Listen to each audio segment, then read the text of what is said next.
Hey everybody, Scoutcrafter here again, midweek Wednesday. Hope everybody's doing well. We have a nice show planned for you today. A couple projects that we're going to handle. First off, I got to start real quick with a story. As you know, you've seen me talk about a good friend of mine, Lenny, who's given a bunch of projects to the show. I've known Lenny for many years, and we meet up at the Long Island Tool Meet, which will be happening tomorrow out at the Frank Brush Barn in Smithtown. And a couple of months ago, Lenny brought a beautiful lamp that had belonged to his mother to me. And he says, here, I know you like, and I do, I love lamps and lamp fixtures. This thing was so beautiful. And it was a huge box. It's a big lamp, you know. And I couldn't thank him enough. I was so happy to have it. But I said, I want to put it in a special place. You know, when you get something that's like an heirloom, a family heirloom, I love the history behind it and thinking how many Christmases and Thanksgivings and that this lamp was featured in their house in the living room. And I said, I want this lamp to go into a special place. Well, my sister had converted her barn. My sister's a wealthy entrepreneur, business owner, and she had this beautiful barn upstate, and she converted it to a library because she's an author. She wrote a couple books, and she has a nice little book on children's book that just came out. But she has this converted the barn into a library. You know, and there's even a children's section, a whole thing. It's a beautiful library. And in the library, she has a bunch of, and I said, this would be the perfect place for that lamp. Because a couple other things like antiques I gave her, she has around there. You might remember this clock that I found, I don't know, a couple of years ago on my walk. And we fixed it up, cleaned it up, oiled it. It's been running like a clock ever since. So that's up there. But there's a bunch of stuff up there. And I said, this would be the perfect opportunity. Let me show you. Let me give you a little bit of tour of my sister's place and where that lamp is going to wind up residing. Now, my sister's business, she's basically a restaurant supplier. She supplies restaurants with everything they could possibly use. And she built a kind of a test kitchen in the bottom floor of the barn. And this is it, that she could demonstrate a lot of the products that she carries. And this is that test kitchen. What a nice kitchen inside of an old barn, huh?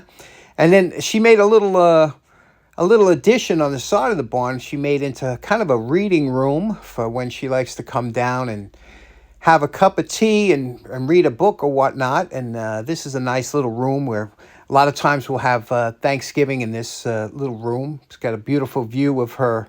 She has a little bit of a farm there too. And that's always fun. But upstairs, you have to take a staircase, an old staircase upstairs. And here it is. She converted this into a big kind of library, you know. And it's got tons of books in here. And there's a lot of lamps and objects up here are antique. She's just getting started with changing them over to antique stuff. But and out here is her view. She has a little bit of a horse farms next door to her, which beautiful area, huh? Upstate New York. And there it is. There's Lenny's lamp. And above Lenny's lamp was my great-grandfather's lamp that we had hanging in my house. But there's Lenny's mother's lamp. Isn't that beautiful? And that's where we just tested it out. I'm looking for a spot. They're probably going to hang it over here on this side here, somewhere hanging from right there from the roof up there. So that should be a nice area for what a great place for that lamp to reside. And also there's a new pool table that my sister just got. And these billiard balls, I never seen billiard balls so beautiful. These things look like glass. They're just wonderful. Now, unfortunately, these cameras, especially the iPhone cameras, they don't pick up certain colors, ideally the way they are. And, it made that lamp look a little bit yellowish. It's not. It's like a beautiful jade green. It's just, and I can't get the color to come out no matter what I do. So you have to take my word for it. It's beautiful. And Lenny, thank you so much. It's going to a fantastic place where it'll be admired by a lot of people. Starting off today, we got, like I said, a couple things to get to. We have a nice item, the most expensive item I picked up at the at the Jacktown show last week, but I had to cut it out of the video. It was getting too long. So let's get started with that right away. And then we'll finish up with the Madonna.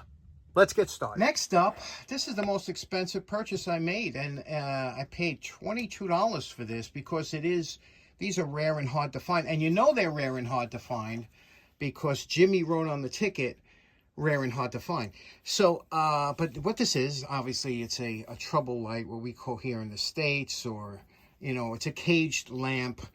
It's got the globe. This one here is made by VAPRoTEX. Can you see that? VAPRoTEX, and out of Chicago, when Chicago used to make stuff. And this one's real nice, huh? Rubber handle. I like the Bakelite ones, which I have a couple of. This one's got the extra long globe in it. With the extra long cage, it's just missing a cord, okay?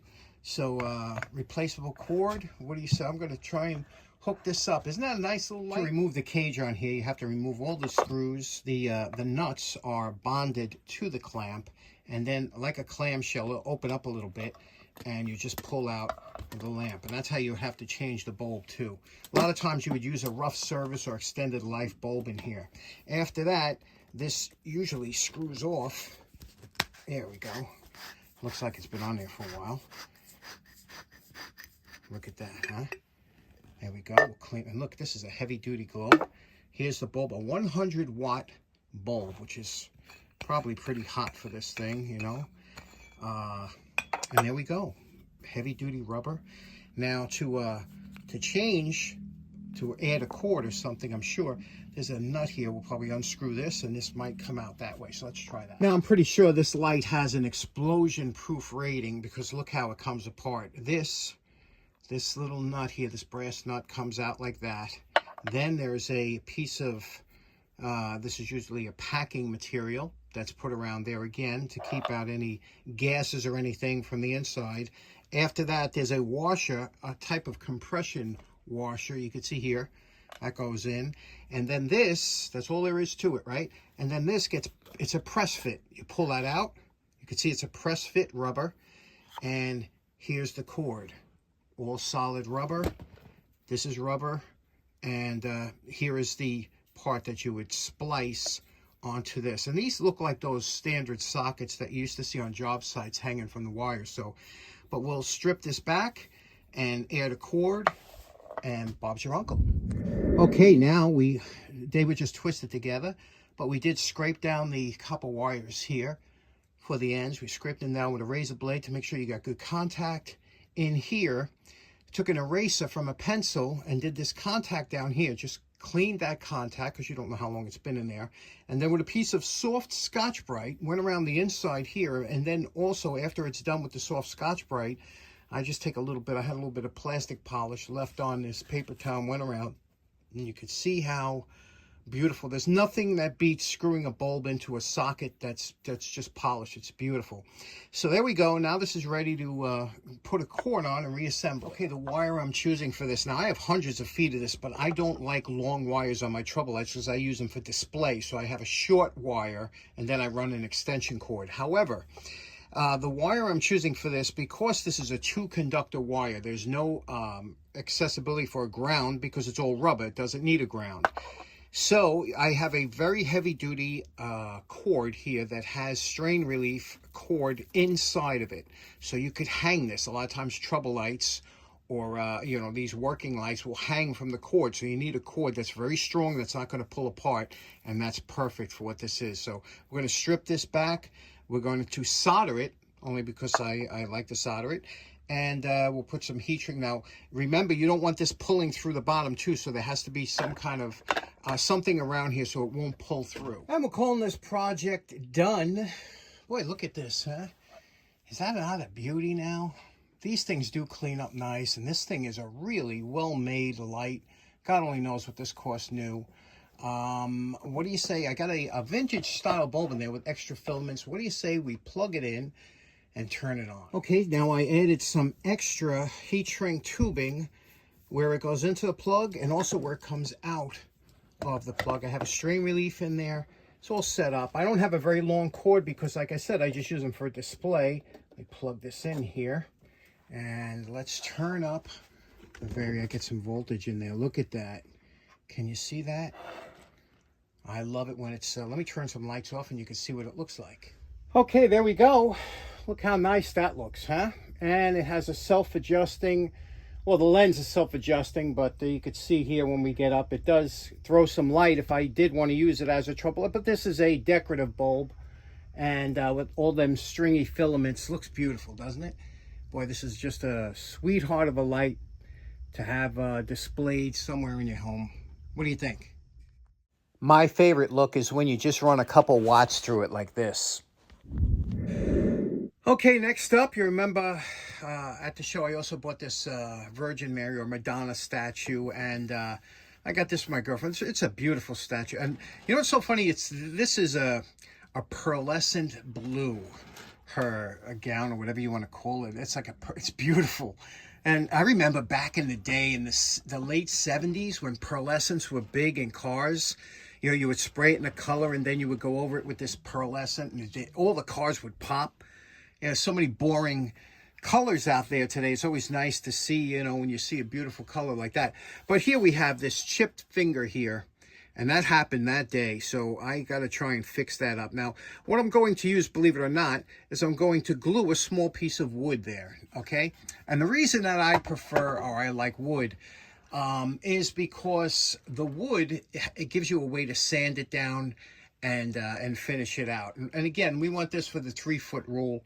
We want this that'll look good 3 foot away. And then we're going to have to try and match that color, which will be a little difficult because that is an unusual color on that hand to match. So let's get started. Let's glue a small sliver of wood on there right now. Step 1, find a small round dowel that could kind of look like a finger, and we're going to round off the tip with the belt sander. Once you round it off the top here, make a mark about how long you want the piece. We want it about 3/8 of an inch long, and cut that off. Now that we cut off the piece here, now we're going to split it down the middle using an X-Acto knife, and just push it down, look for the grain, and push it straight down and split it down the middle. Now, when you split it down the middle, many times you're not going to go directly in the middle. You'll split it down, and you'll have one piece that's a little bit thicker than the other. Find out which one works better. I'm using the thinner one here. Put it over here, match it up, and then see where you have to trim it down.